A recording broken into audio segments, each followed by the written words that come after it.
Alright, I'm getting ready to go watch Animal Farm.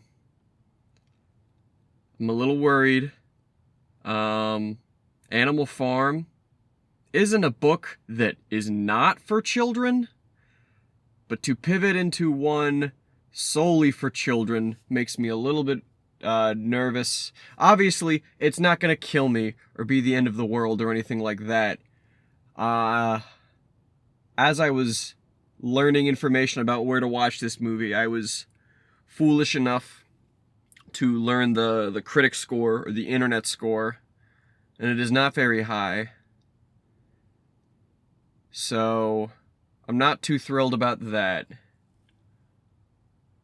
I am wondering how they will handle it because, spoiler alert for Animal Farm, but the bad guys win and none of the good guys end up particularly happy about it.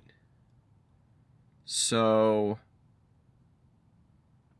we will see. We will see how it goes. All right. It's movie time.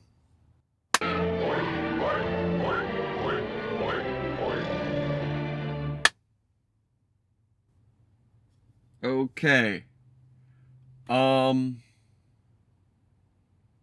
It is easy to say that is not good. That was not like, that was easily, it was not an exceptional movie. It was not a great movie. Was it a good movie? Eh. Was it a decent movie? Sure. It was fine to bad to decent. That's the range we're living in.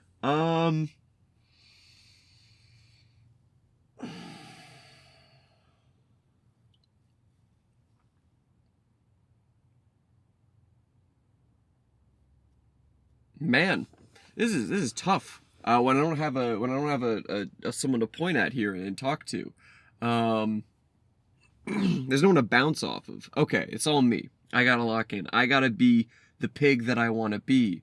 As I think the after credit stuff. There's an after credits thing. I guess let's start with that. So when the movie ends, first off, I have never heard of Angel Studios or like Angel Guild. Apparently they're doing like two other movies and also Animal Farm. Wacky. I don't know how long they've been around. Interesting. But so the movie ends and there's like, here's some colorful depictions of pigs in historical poses. Look at that. We're going to kill Pig Caesar or whatever it is. And then you can scan 2 QR codes and you can pay it forward so that other people can see Animal Farm, or you can scan the bad QR code and there's like a website that's like, hey, bad, Napoleon wouldn't like that. Which is, I don't know, I guess it's interesting to see what else you can do once the movie is over to keep butts in seats. They're like, hey, sit there for a minute and 30 seconds so you can see that Andy Serkis directed this. Andy Serkis, I'll say, gives the best performance as a rooster. He has some sauce there. Okay, all right. Movie generically not good. This is probably the worst animated movie I have seen in a while. Might be the worst movie I have seen in a while. However, I don't really go out and see bad movies intentionally. So do with that what you will.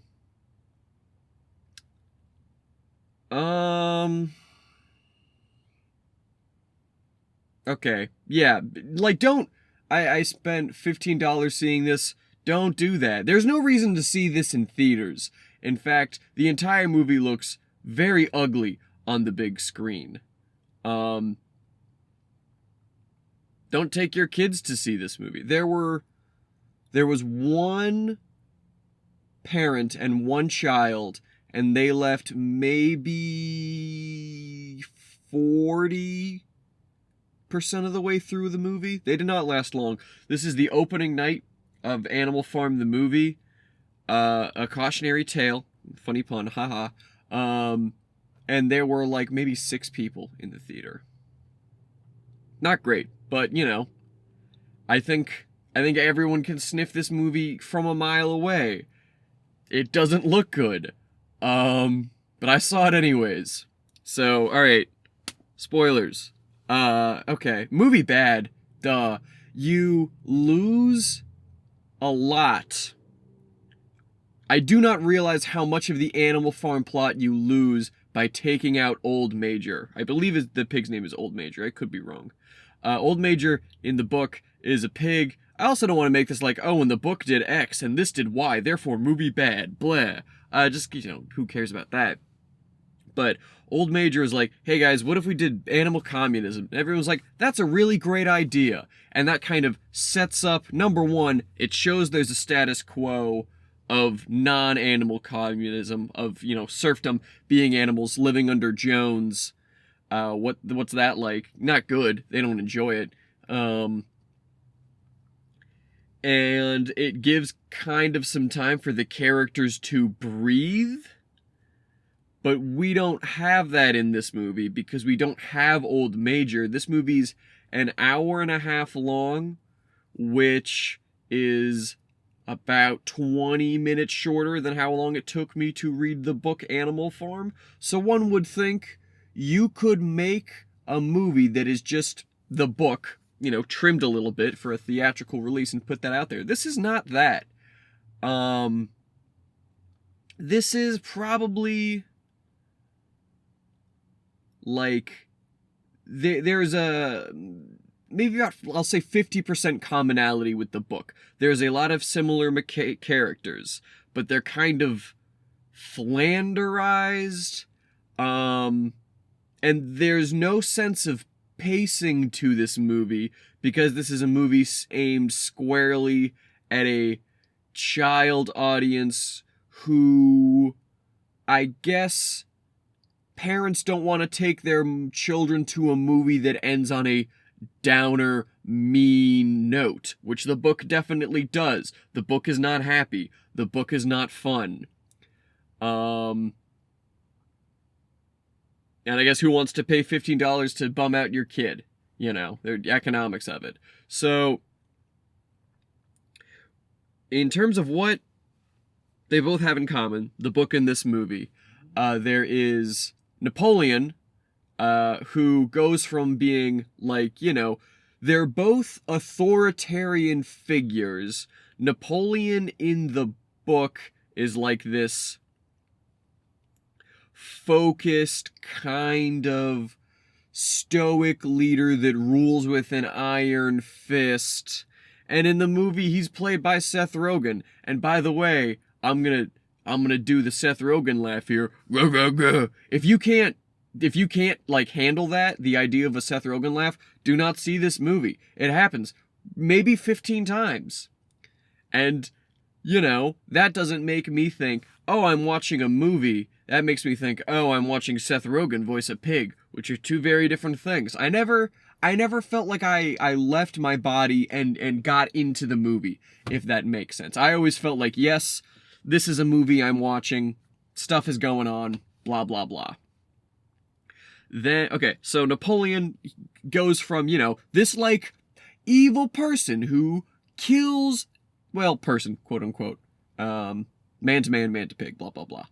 This evil leader who takes over this nice farm, who kind of takes control of this good idea to be in power and to put himself in power and his cronies in power. And it goes from that to Seth Rogen, who's just like, I'm a populist, like, I am only interested in myself, but I can trick the people into doing that with populist policies. Here's a bunch of free grain. Don't mind the fact that we're blowing up our water mill. Napoleon done. There's Snowball, who is in the movie for maybe half an hour, which is a big departure because Snowball's like a major character in the book. Snowball is arguably top 3 most important Animal Farm characters. Snowball's barely in this. So there's not even a whole lot to say. There's really no personality to Snowball. The one thing they do in the movie that's interesting is they make Snowball tell a noble lie for the good of the laity, the other animals. Interesting. And then they kick Snowball out because of it. Okay, what else?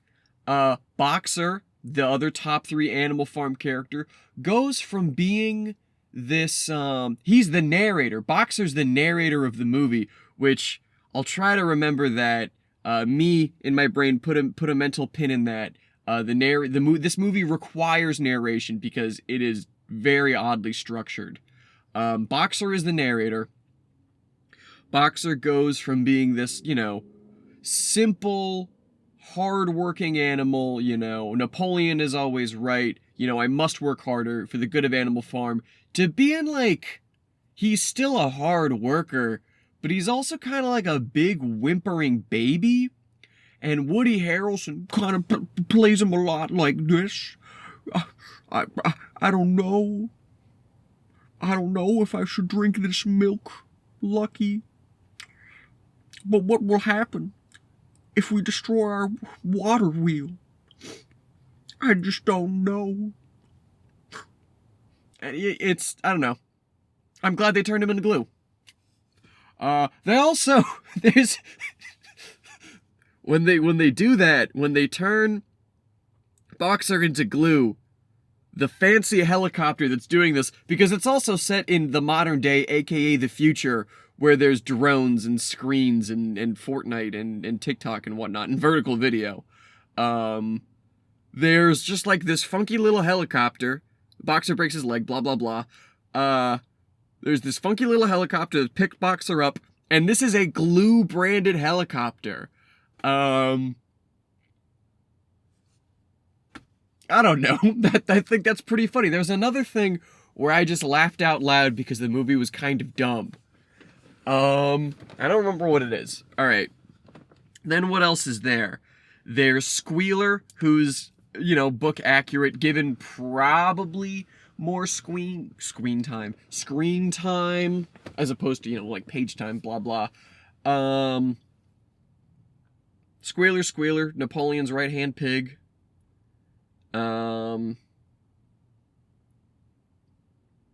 What else is in both? There's Benjamin the donkey, because this movie can't really be morose. Benjamin the donkey is just kind of sarcastic. Yeah. There's... What else? What else do both of them have? There's Mr. Pilkington and Mr. Other Farmer Guy. Whimper, I think. They're both in here. One of them is a banker who's really not that important to the plot, and the other one is Frida Pilkington, who's like an Elon Musk character, who's, there's this thing they introduce at the start of the movie where she's like, I want Animal Farm because then I will own all the farms. And then later there's a newspaper clipping that's like, bigger is always better. And then they never really go anywhere with that. Like, they don't expand until they die. They never try to start the revolution anywhere else. Yeah, I don't know. There's a whole lot of like, you take Animal Farm, you really squeeze the themes out of it, and then you just kind of pick. Jim Parsons, aka Bazinga, plays a sheep.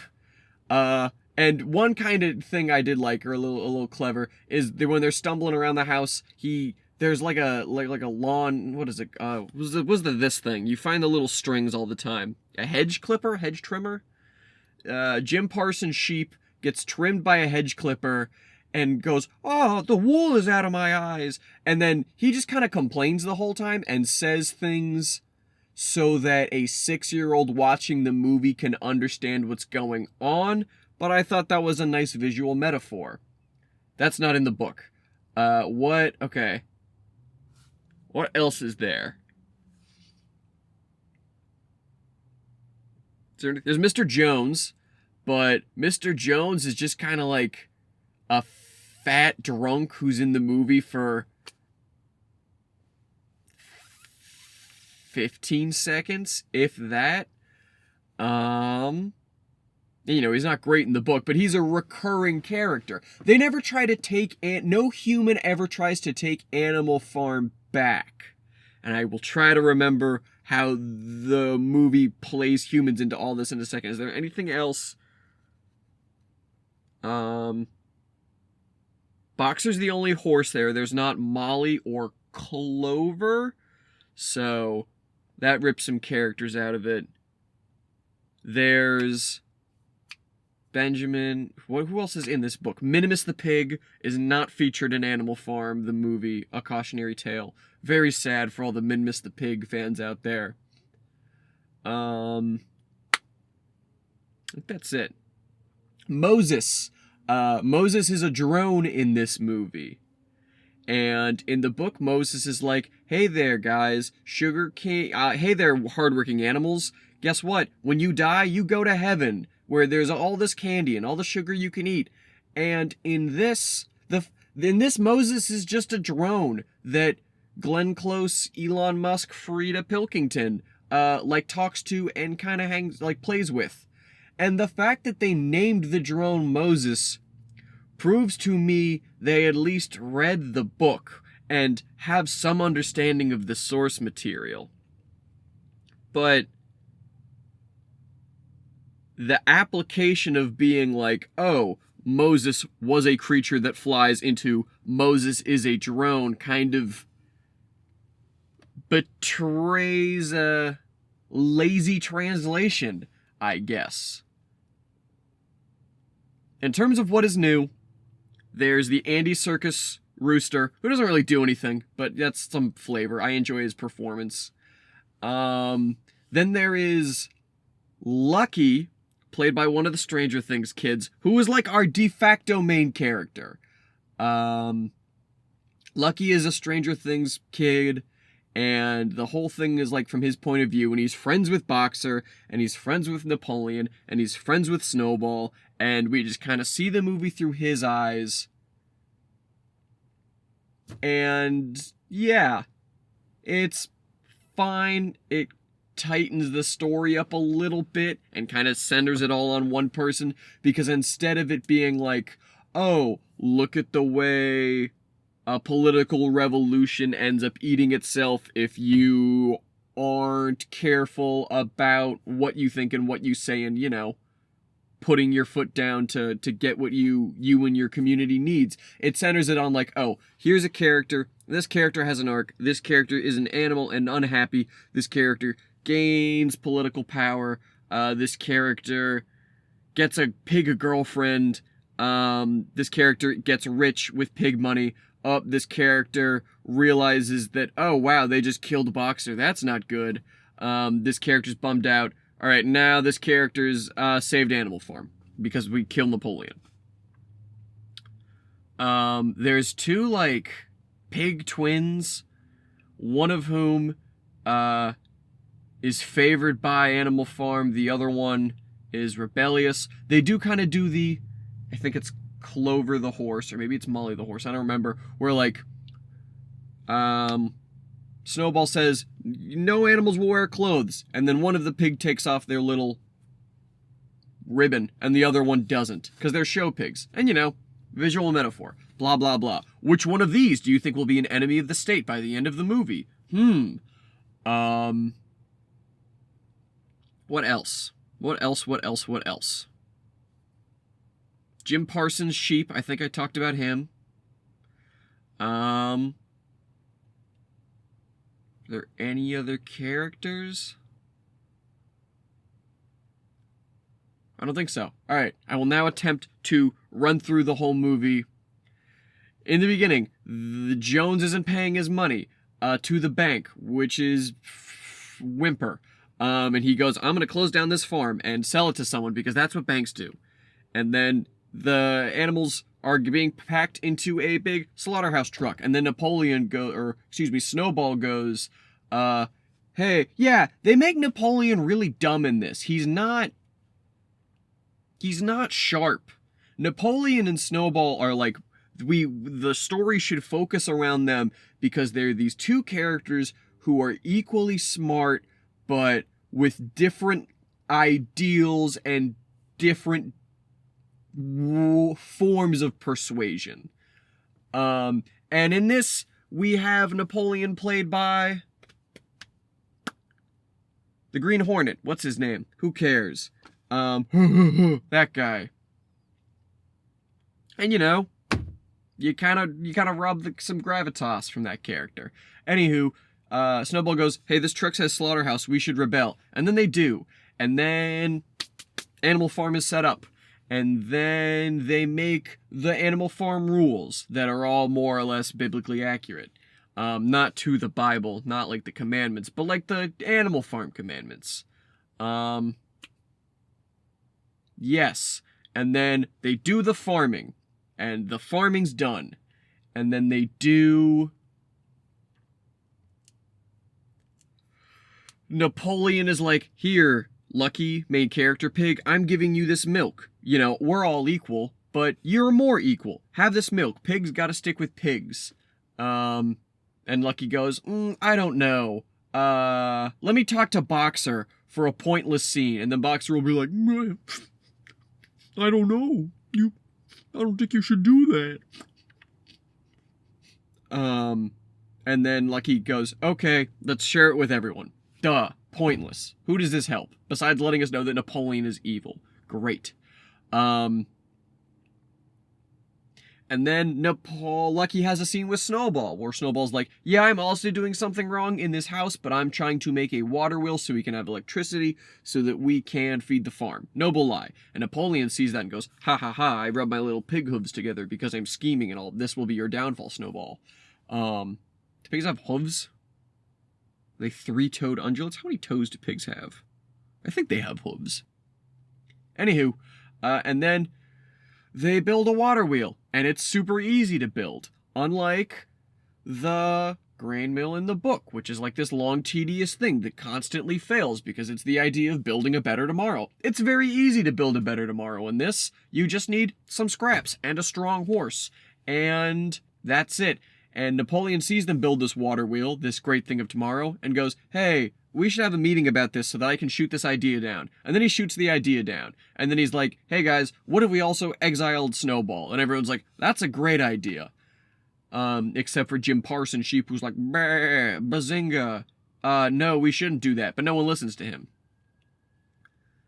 Blah, blah, blah. Stuff happens. Snowball's kicked out. We never see Snowball again. But we also never really reference Snowball again until the very end, where Lucky... Oh yeah, I think this whole thing is also, like, framed as Lucky the pig telling a story to some baby pigs and a baby puppy and a baby chick, but Boxer's narrating it for a good chunk of the time, but Lucky's also narrating it sometime.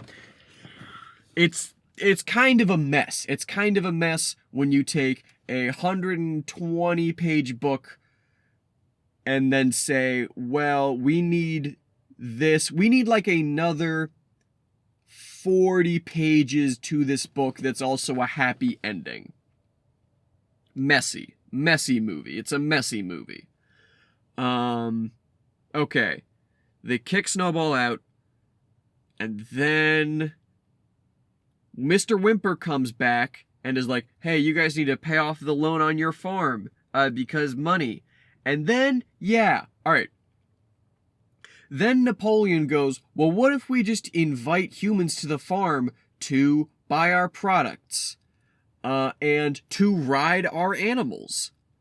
And this, I don't know, this is my absurd Animal Farm love here. This is when I knew the movie wasn't gonna work. If you were a put-upon underclass who have this political revolution to throw off the shackles of your masters and to expel humans from your life, sure, you do need to deal in money and deal with the human world, but if you're the de facto political leader, are you gonna let humans ride your horses? Are you gonna let them just kind of hang out and take little photos of you?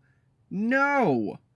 But then they do, and they get money that way. But also some humans that look just disgusting, by the way. Humans in this, there's the main character, tertiary character humans, Frida Pilkington and Mr. Whymper. They look fine. They're kind of like if Cloudy with a Chance of Meatball characters were a lot more angular. They passing grade, C minus. Then there's like stormtroopers that are just these these faceless characters wearing masks so that we can animate like 100 of them at once. And, it's not hard. Because we're also all wearing the exact same outfit because we work for Frida Pilkington. Bleh. And then there's normal humans, which show up in 2 sections of this movie. This, animal farmers market scene where they point Napoleon and laugh and be like, "You're fat and can't walk, haha." TikTok video, "You're stupid." I'm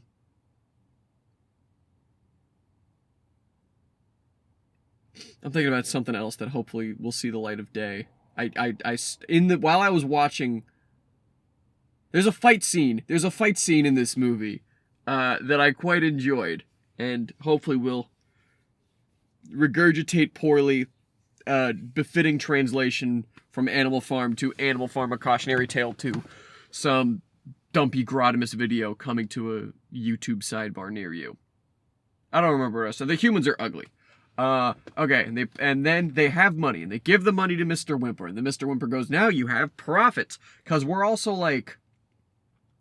it's a weirdly didactic movie. It's like, we need to teach you political ideas and how money works, but not in a way that's as thematically cohesive as the original book, where you can sit there and be like,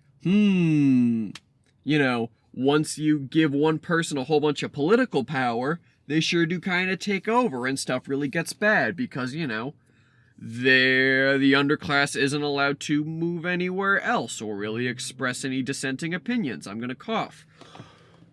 Hopefully that didn't blow out the microphone. Anywho, and then the pigs go to the mall, and there's a mall scene. The movie, there's these little nuggets which are just okay, and then this is the plot of the book, and then this is the plot of the book, and that's got to be really tight because, we want to speed this up. And then it's now we're pigs in a mall. Now we're pigs in VR. Pig shopping. Hey, little lucky pig. Don't you like that pig girlfriend of yours? You should flirt with your pig girlfriend. Go buy her a fucking pretzel. And then they come back, and then they're happy, and then they're like, well, none of my electronics work because we don't have electricity. And then Napoleon's like, well, we should build the water mill. Blah. Again, points because in the book, Napoleon's like, yeah, we should build this thing. And anyone who said otherwise sucks and is probably an agent of Snowball. There's no one can be that mean in this movie. People can just kind of stink, and people the dogs can never bite anyone. I saw more violence in the Paw Patrol Dino preview for the Dino Paw Patrol movie than in any of this. And that kind of takes the fight out of the story when there's no stakes, and we'll get to that in a second. Anywho, pigs with electronics, water wheel, they build the water wheel, blah blah, everything's better, question mark. And then Frida Pilkington comes back in the story and is like, hey, Napoleon, do you want to be evil? Do you want Ferraris and clothes? Eventually, Napoleon teaches the pigs to walk, and they all walk, and Lucky... And then they, like, throw house parties and get drunk and wear hoodies. And Lucky Pig loses his girlfriend Pig. And ... Eventually, Napoleon gets, like, rich off of letting Frida Pilkington build a dam, and they tear down the watermill. And there's this big thing about convincing Boxer, even though Boxer, like, hey, Lucky, I need you to go over there and talk to Boxer so the Boxer will let us build this dam and tear down the watermill. And, you know, blah, blah, blah, blah, blah, blah, blah. And then Boxer shows up to this little pig meeting, and Boxer's just like, yeah, that's fine. Napoleon's always right. You're good, dude. I don't know why this is a point we need to raise. I'm obviously on your side. I'm Boxer, the silly horse who can't think for himself, because that's my flaw as a character. But in this, it's like, well, I'm a horse who can't think for myself, but someone has to. And it won't be Napoleon, because then the movie becomes too easy. So you need to talk to me sometimes. And then more movie happens, and it's not very good. And then, so they build the dam, and the animals have free food, you know, free grain, because Frida Pilkington gives it to us. And ... There's, like, they build everything in this weird, like, Tron-esque, everything needs to have a straight line to it. Almost like you made it in Google SketchUp, not Blender. That's for all my 3D software, 3D modeling heads out there. You can probably make circles in Google SketchUp. I just suck at both. Anywho, because they designed this place so poorly, a faceless human stormtrooper is gonna get squished because a truck flips over, and then Boxer shows up, saves the day, breaks his leg. Helicopter comes down, blah blah blah. Boxer gets taken away to the glue factory, and then Lucky goes back and is like, hey, that helicopter said glue factory. We should probably, you know, like, what's the deal with that? And Napoleon's like, yeah, I'm just evil, by the way. This is my human friend, and all of us are evil. I actually don't know if the evil twin is alive at the end. I don't know if they kill her or not. They don't have a scene about, like, one sister kills the other because one of them is a true revolutionary and the other one is, bourgeoisie? I don't know. I don't speak fucking French or whatever the hell. One of them is slime.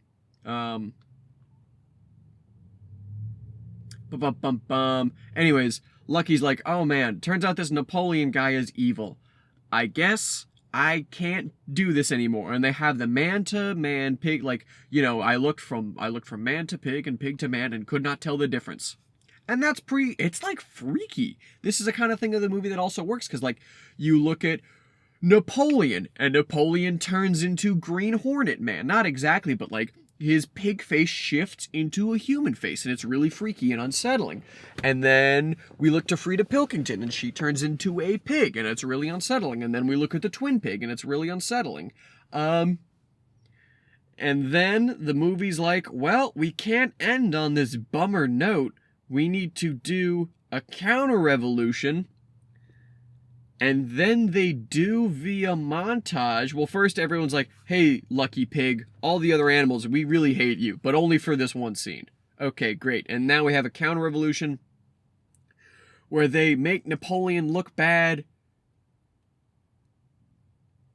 but everyone seems to be cheering and laughing, and it starts out with, like, little Tweety birds, which are like the minions to this movie. They're like just these little things that keep showing up because I'm guessing they did well in test screenings, where it's like, oh yeah, these Tweety little birds, and one of them has a little eggshell on its head, and the little eggshell breaks at the end because, you know, I can see clearly now, the rain has gone, blah blah blah.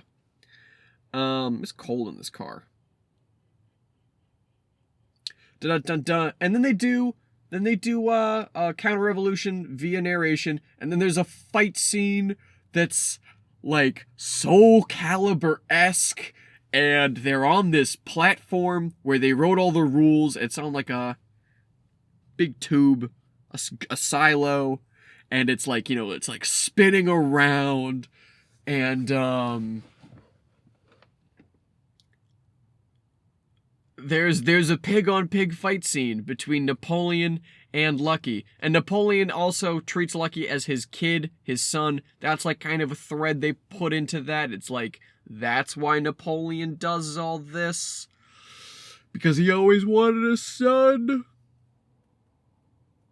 I know you can't do this in a kid's movie, but look, Napoleon, that twin pig was definitely nuzzling you in that hot tub that you shared with that woman, and I think that woman was wearing a suit in that hot tub with two pigs. I know the man was wearing his clothes, Whymper, the banker, who's there inexplicably. This is a random scene that doesn't matter during the pig frat house scene where we learned that alcohol is bad. But they call it no-no juice, or naughty juice, or something like that, because they can't say alcohol. Because this is a really just buffed clean retelling of this book that robs it of anything interesting. Except for Jim Parsons, going, meh, no, it's bad, you guys are chanting the wrong thing, meh. Anyways, Napoleon dies, and then it's like, is Lucky dead? Oh, no, he's not. And then, ... the end. Turns out Lucky is telling this story to the pigs, and there's this little break after the man-to-man, pig-to-man, man-to-pig scene, where this little dog and this little pig and this little chicken's like, that's really sad, I hope that isn't how the movie ends. And the movie goes, no, because Lucky's like, no, it's not. This is what happens next, blah, blah. Anywho, movie's over. Here's some little photos of pigs, and if you want, you can spend more money on this movie to pay it forward. Maybe I was ineligible to have my tickets paid for by someone else. I would have liked to. I'm a big Animal Farm fan. I would have liked to not paid for this movie. That's the review right there. Okay. I think this is the only thing I have to unpin. Two narrators is atrocious. Two narrators when one of the characters is still narrating after they die is atrocious. The film lacks a sense of structure, a sense of progression. What's the word I'm looking for here? What I can tell, it feels like a bunch of vignettes. Like, a thing will happen, and then the movie will fade to black. And then we're just in something else. And then that will fade to black. It's like, okay, here's a little bit of Animal Farm story. Here's an action scene. Here's pigs kicking human stormtroopers in the butt. Okay, here's a little more story. Fade to black. Okay, here's a little bit more story. Here's a farming sequence. A little bit more story, fade to black. Okay, here's them in a mall. It just keeps doing this, and I don't know. It's not a good movie. Yeah, don't spend your money on this. And don't spend more money so that someone else can see it. I guess if you want to, I'm sure it will be on the internet soon enough. I don't know. It's like, what? This is worse than Hoppers by a pretty considerable margin. The animation isn't as good. The story isn't as strong. The science fiction is very boring in this. It's weird that they both have those. It's weird that there's science fiction in, oh yeah, well, I guess they just kind of learned to talk in the book, and the book never really worries about it, so I guess I can't be too pedantic. What is a worse animated movie I have seen than this? Sheesh. What is a truly atrocious animated movie?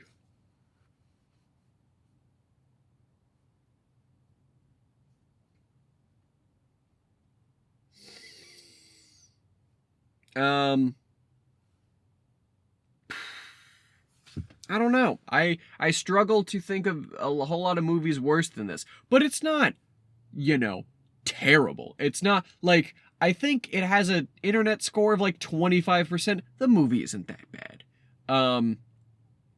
It's not good. This is like a 3, 4, 5 out of 10 movie.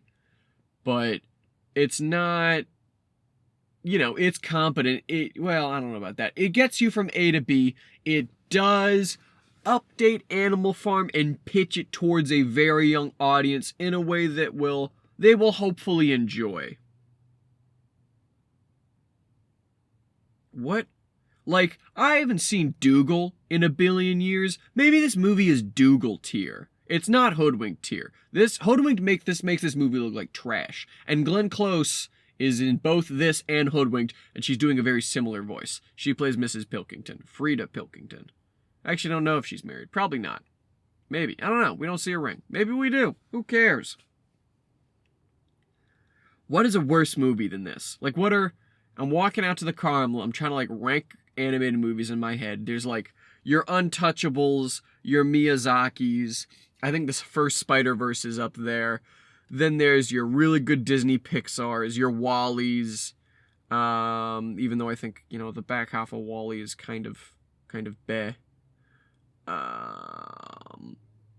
Hoppers. There's the line of mediocrity. Hoppers is up here. Animal Farm is down here. I forget what is in and off of screen.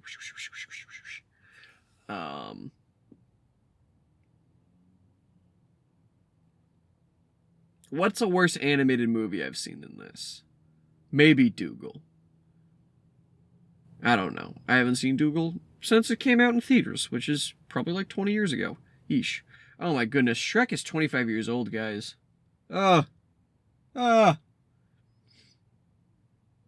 Yeah, not good movie. Don't watch. Don't pay to watch. If you happen to find it on a streaming service and are genuinely curious, sure. Maybe if I had another person here and this other person was like, didn't that movie really blow? That might be fun. This might be a decent, you and your homies hang out, you turn on Animal Farm, A Cautionary Tale 2026, and you just tear it to shreds for the fun of it. You could do that. Yeah. Kind of feels like, that Pinocchio movie that was like, Father, when can I be out on my own? Kind of feels like that, but I never actually saw that movie. But it's like, this is a thing that will exist to be dumped on by the internet, and that's more deserved than not. Alright, that's it. It's cold. It seems rude to not have an outro, but I don't really like my old outro, so this is the outro. Hey, if you're listening, and you're like not paying attention to the video aspect of this, which I can understand, I only do so much editing to these. But anywho, if you don't click off of this, YouTube is going to play an ad because the video is probably going to end in 10 seconds. Alright, you gotta go to your phone. I don't know how it works if you're on a computer or a TV.